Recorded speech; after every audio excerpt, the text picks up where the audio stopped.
Ayan, ayan. Nag-OT kami ngayon mga tol. Ayan. Alas 6:30 na. So, ino-OT namin yung tiles, cabinet, at saka yung skin coat, no? So, ikotin natin sila kayo. Diyan sa hallway na yan, yun yung tuloy-tuloy nating tina-tiles mga tol. Ayan, o. Ayan, diretso yun doon. May halo na kayo doon?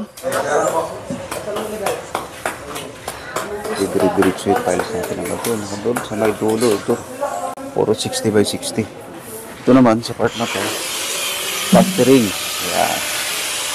Ayan. So, manipis lang yung plastering natin. Nasa mga 2 lang. At 1 yung pinakakapal.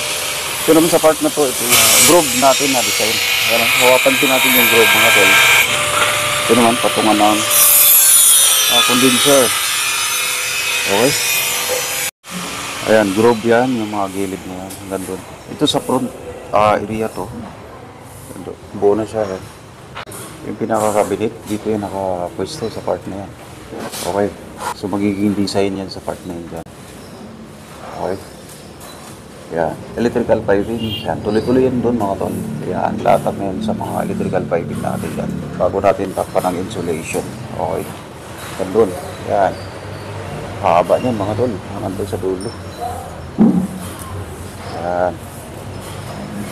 Hataw mga tol ha. Yan, si Kuya Dominador. Yan. Shout out Kuya Dominador.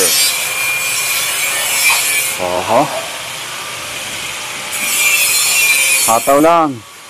Para walang kaltas. Ito tayo kay Tatay Sario. Tingnan natin si Tatay Sario. Tay, tapusin mo yun ngayon tayo. Tapusin mo yun ngayon. Hanggang sa dulo. Yan. Hataw lang para walang kaltas.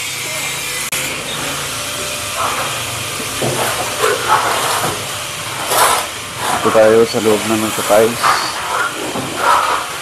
Ayan. Ito nag-i-skin coat yan mga tol. Oo. Ito naman nagpa-tiles si